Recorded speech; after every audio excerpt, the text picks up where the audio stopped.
दोस्तों हम इंसानों की एक फितरत है कि अगर हमारे जीवन में सब कुछ अच्छा चल रहा है तो हम क्या कहते हैं कि हमारी मेहनत है, हमारे माँ बाप की पूजा का फल है, हमारे मेरी पत्नी की पूजा पाठ का फल मैं भोग रहा हूँ।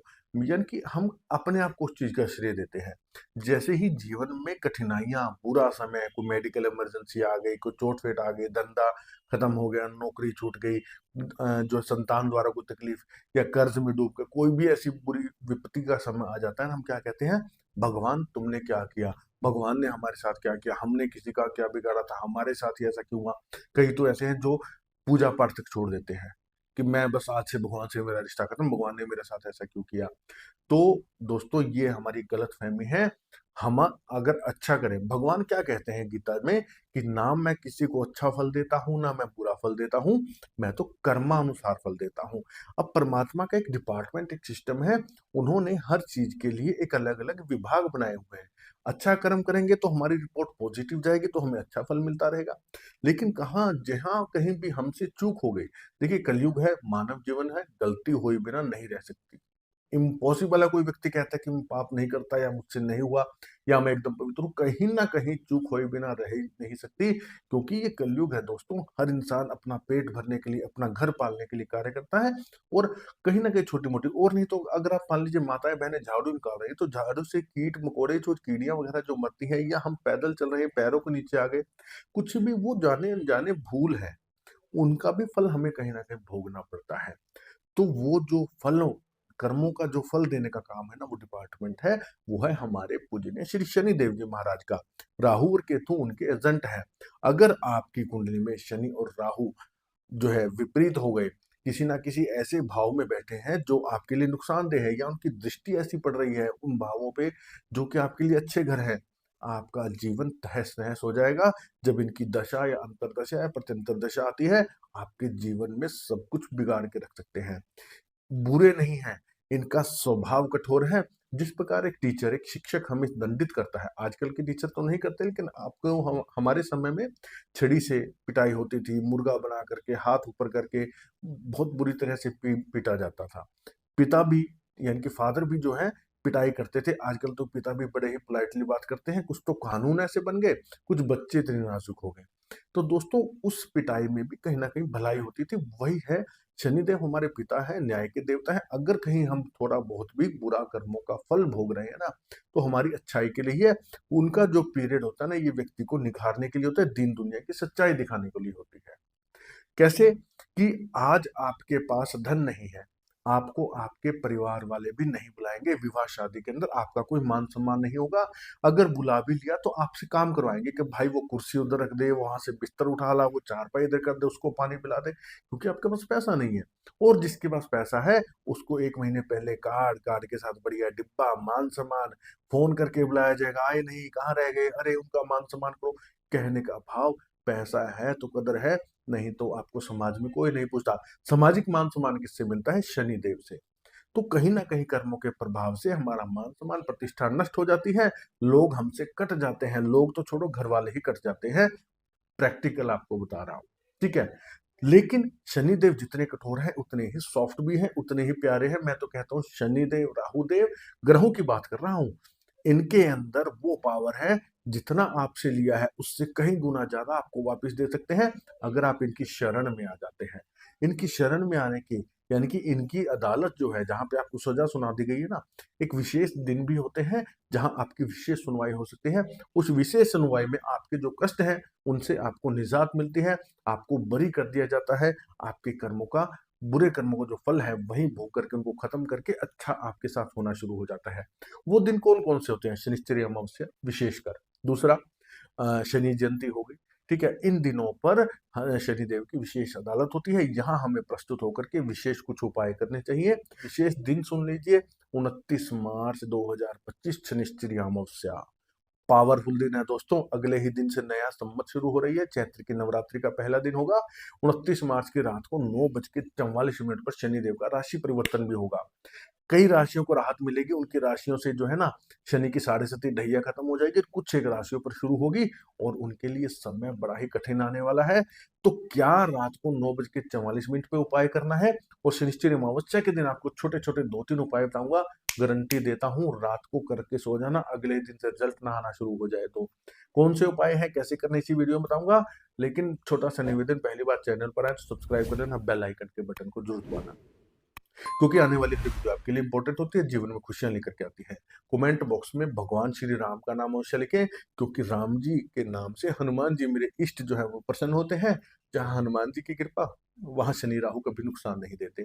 आपके जीवन में समस्या है, कुंडली दिखाना चाहते हैं, कुंडली कई मेरे माता भाई बहन बुजुर्गों के पास नहीं है, जिनको जन्म की तिथि समय पे नहीं पता, वो भी इस नंबर पर 7056200033 इस नंबर पर केवल और केवल व्हाट्सएप मैसेज करें, कॉल ना करें। बार बार निवेदन करता हूँ, कॉल कोई रिसीव नहीं करेगा, जैसे ही मैसेज देखा जाएगा आपको रिप्लाई मिलेगा। लेकिन दोस्तों, पर्सनली सलाह की, कुंडली दिखाने की एक नॉमिनल सी फीस रखी गई है, फीस आप पे करते हैं तो सोल्यूशन आपको दिया जाता है।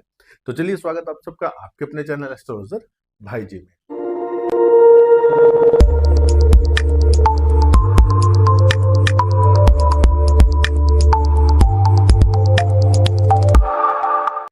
दोस्तों, आप क्या करेंगे, शनिश्चरी अमावस्या के दिन सुबह स्नान करते समय ना जल में थोड़ा सा 1-2 बूंद, सिर्फ 1-2 बूंद सरसों के तेल की अवश्य डाल लें, और नहाते समय हर हर गंगे या ओम नमः शिवाय का जप अवश्य कीजिएगा, क्योंकि भगवान शिव की पूजा करते हैं शनिदेव।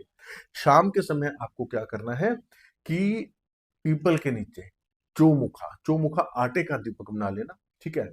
आटे का संभव नहीं हो तो मिट्टी का ले जाना। आटे का इसलिए कह रहा हूं क्योंकि जलने के बाद में वो दीपक वहां चींटियों का भोजन बन जाता है। चींटियों का भोजन यानी कि शनिदेव की सबसे प्रिय जीव है चींटियां, ठीक है। तो आटे का एक चौमुखा, 4 मुखा दीपक बना के सरसों के तेल का 4 उसमें जो है ना बातियां लगा करके, और आप उसको पीपल के नीचे शाम को सूर्यास्त के समय जा करके जला के आएंगे, ठीक है। और बिल्कुल सिंपल से उपाय हैं, और आपने शनि मंदिर में जाना है, हाथ जोड़ करके, सर झुका करके, नजरें नीची करके शनिदेव के चरणों की तरफ देखना है। आंखों से आंखें कभी नहीं मिलाई जाती शनिदेव को। तेल चढ़ाने का क्या तरीका होता है, आप शनिदेव के साइड में खड़े होकर के, सामने खड़े होकर के कभी भी तेल ना चढ़ाएं, थोड़ा सा साइड में होकर के चढ़ाएं। सरसों के तेल में काले तिल जरा से डाल करके ले जाएं, शनिदेव की प्रतिमा पर तेल चढ़ाएं, ओम शन शनिश्चराय नमः जप करते हुए, और पूरे भाव से, दरिद्री भाव से हाथ जोड़ करके प्रार्थना करें, शनिदेव जो भी मुझसे अपराध पाप जाने अनजाने हुए हैं, मैं आपका बालक हूँ, आपकी शरण में हूँ, मुझे सबका प्रायश्चित है, आप कृपा करके उनको माफ कीजिएगा, और भविष्य में मुझे आप सुखी होने का आशीर्वाद दीजिए। मैं पूर्ण रूप से दरिद्री भाव से आपकी शरण में हूँ, आपका बालक हूँ।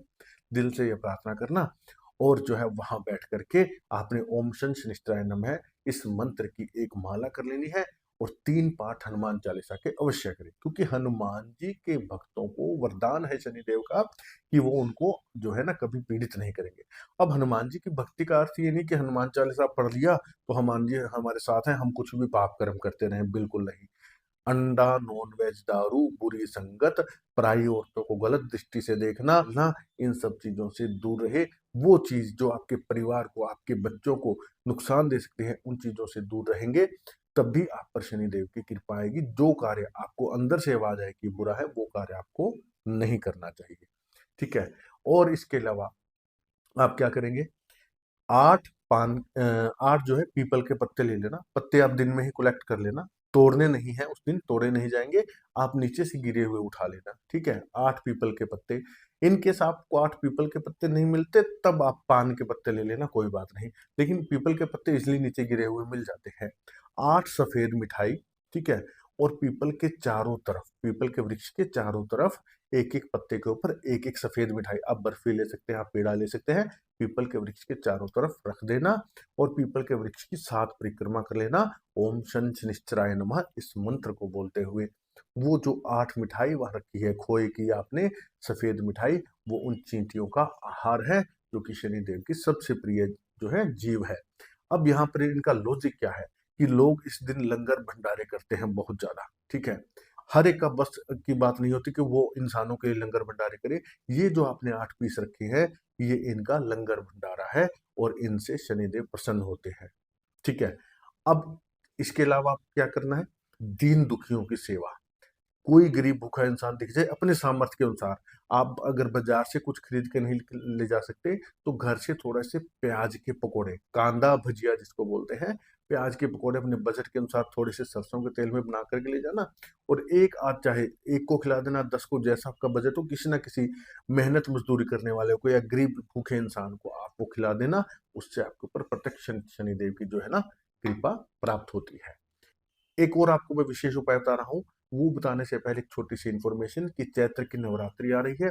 जो भी मेरे माता भाई बहन किसी भी कारण से घर में चैत्र नवरात्रि की पूजा नहीं कर सकते, अखंड ज्योति नहीं जला सकते, कोई पाठ पूजा नहीं कर सकते, हमारे यहाँ हर साल चैत्र नवरात्रि में दुर्गा सप्तशती का सतचंडी का पाठ होता है, और बहुत दूर दूर से विदेशों से भी लोग यजमान बनते हैं। जो पूर्व में बने उनको लाभ हुआ, अगले साल वो स्वयं प्रस्तुत होते हैं, फोन से संपर्क करते हैं कि भाई जी इस बार भी हमें यजमान बनना है, पिछले साल बहुत लाभ हुआ था। तो इसमें आपके नाम की, आपके गोत्र की एक इंडिविजुअल पर्सनली जोत जलाई जाती है। जितने यजमान होते हैं उतनी ही जोतें, अखंड जोतें लगती हैं बहुत सारी, और उनके निमित्त एक यजमान के निमित्त ब्राह्मण बैठ करके हर एक के निमित्त उसके नाम गोत्र से दुर्गा सप्तशती के पाठ करता है। नवरात्रि 9वें दिन यानी कि 9वें के दिन हवन होने के बाद में आपके एड्रेस पर माँ भगवती, माँ दुर्गा का एक परम सिद्ध शक्तिशाली त्रिशक्ति यंत्र और महाप्रसाद आपके एड्रेस पर कुरियर करवाया जाता है। इस पाठ में कैसे शामिल हो सकते हैं, क्या दक्षिणा है, आप इस नंबर पर मैसेज करेंगे 7056200033, आपको पता चल जाएगा। जो मेरे माता भाई बहन यजमान नहीं बन सकते हैं या नहीं बनना चाहते हैं, उनके लिए एक विशेष चीज लेकर के आया हूँ। अपने आप में नवरात्रि का एक विशेष महत्व है, वह विशेष करके चैत्र की नवरात्रि का। इस नवरात्रि आपके लिए स्पेशली लेकर के आए हैं ये अष्ट धातु का पिरामिड श्री यंत्र। इसके अंदर जो ये आपको दिख रहा है, ये है अष्ट धातु से बना हुआ श्री यंत्र। इसके नीचे प्योर कॉपर की दस्ट है, और रक्त गुंजा जो कि धन की रक्षा करते हैं, धन की आवक को बढ़ा देते हैं, कोढ़ी है इसके अंदर, और साथ में है गोमती चक्र जो कि माँ लक्ष्मी को सबसे प्रिय है। आपके धन संबंधी जितनी भी समस्याएं हैं, जो भी अटके हुए कार्य हैं, वो इससे पूरे हो जाते हैं। और साथ में इसके अंदर आपको कॉपर की वायर का चक्कर दिख रहा है, ये आपके वास्तु दोषों को, जो धन संबंधी समस्याओं में वास्तु दोष है, उनको दूर करते हैं। और साथ में रुद्राक्ष, असली रुद्राक्ष, ये स्पेशली मेरी ही गाइडेंस में बनाए जाते हैं, और आपके नाम गोत्र से नवरात्रि पर आपको विमंत्रित करके दिया जाएगा। तो जो भी मेरे भाई बहन इसे मंगवाना चाहते हैं, अपना नाम, अपना गोत्र लिखेगा, ये जो स्क्रीन पर नंबर दिखाई दे रहा है, इस पर अपनी बुकिंग करवा सकते हैं। 28 मार्च से पहले बुकिंग करवा देना, क्योंकि 29 मार्च को तैयारी होगी, 30 मार्च से साधना शुरू हो जाएगी। और इसे आप अपने घर में अगर स्थापित कर लेते हैं, तो धन संबंधी समस्याएं आपको कभी भी परेशान नहीं करेंगी। बहुत पावरफुल चीज है, मंगवा करके देखिएगा, लाभ जरूर। हाँ, भगवती की कृपा आप पर सदा बनी रहे। जय माता की। तो दोस्तों, धन के लिए बहुत पावरफुल चीज है, मंगवा करके देखिएगा, लाभ जरूर होगा। अब आपको एक विशेष उपाय इस दिन जो करना है, आपने जिनकी कुंडली में, गोचर में शनि राहु का जो है ना ढैया, साढ़े सती शुरू होने वाली है, वो कौन कौन सी राशियां हैं। ढैया जिन पर शुरू होगा, सिंह राशि और धनु राशि। साढ़े सती के अंदर में जो राशियां आएंगी, क्योंकि मीन राशि में तो शनिदेव आ ही रहे हैं, तो मीन से कुंभ और मेष, इन तीन राशियों पर, मीन कुंभ मेष राशियों पर साढ़े सती शुरू होने वाली है। तो जिनकी भी कुंडली में शनि राहु जनित दोष है, वो इस दिन क्या करेंगे, सुबह नहा धो करके 3 पायदान आप खरीद लेना। पायदान क्या होते हैं, फुटमैट, जो कि पैर पोंछने के लिए मंदिरों में या घरों में बाहर मेन गेट पर बिछाए जाते हैं, जूट के ले लेना, ठीक है। 3 पायदान खरीद करके 3 अलग अलग मंदिरों में, अगर तीनों शनि मंदिर हो तो अच्छी बात है, नहीं तो एक शनिदेव मंदिर में, एक दो किसी अन्य मंदिरों में आप जाकर के वहां सीढ़ियों पर उनको बिछा देना, लोग उनके ऊपर अपने पांव पोंछ करके अंदर जाए। जितने पांव ज्यादा पूछे जाएंगे, उतने ही आपके कर्मों का, या जो आपका बुरा समय जो चल रहा है, उतनी ही जल्द उसका निदान होगा। ये एक बहुत ही स्ट्रॉन्ग उपाय है। जो शनि देव की इन चीजों से जूझ रहे हैं ना, वो इस दिन ये काम जरूर कर देना। 29 मार्च शनिश्चरी अमावस्या के दिन सुबह के समय। शाम वाले काम मैंने वो सारे बता दिए हैं। तो दोस्तों, सिर्फ इतना सा काम। और हाँ, अगर जो 8 पीस मीठे जो है ना बर्फी के या सफेद मिठाई के नहीं खरीद सकते, तो वो आटा और गुड़ वाली शक्कर मिला करके इस दिन जितना ज्यादा संभव हो सके उतना ज्यादा चींटियों को जरूर दान करके आए, चींटियों को जरूर डाल करके आए, जो मिठाई नहीं खरीद सकते। इसके अलावा जहां भी कोई लंगर भंडारा लग रहा हो ना, पहले दिन पता कर लेना, वहां पर आप नमक की थैली को वहां पर जरूर डोनेट करके आए।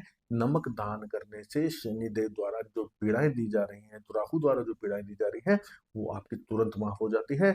और सफाई कर्मचारियों को भी आप चाय, ज्यादा कुछ नहीं कर सकते तो उनको चाय जरूर पिला देना। बस इतने से काम करिएगा। आपने 29 को किया, 30 को रिजल्ट आपके हाथ में होगा। आप देखेंगे किस प्रकार कृपा आती है। भावना शुद्ध, मन साफ, नीयत अच्छी होनी चाहिए, बस। तो जो मेरे भाई बहन आपको लगता है कि 29 मार्च से पहले इस वीडियो को लाभ उठा सकते हैं, उन तक ये वीडियो पहुंचा देना। आज की वीडियो में इतना ही। पूरा देखने के लिए धन्यवाद। जय श्री राम।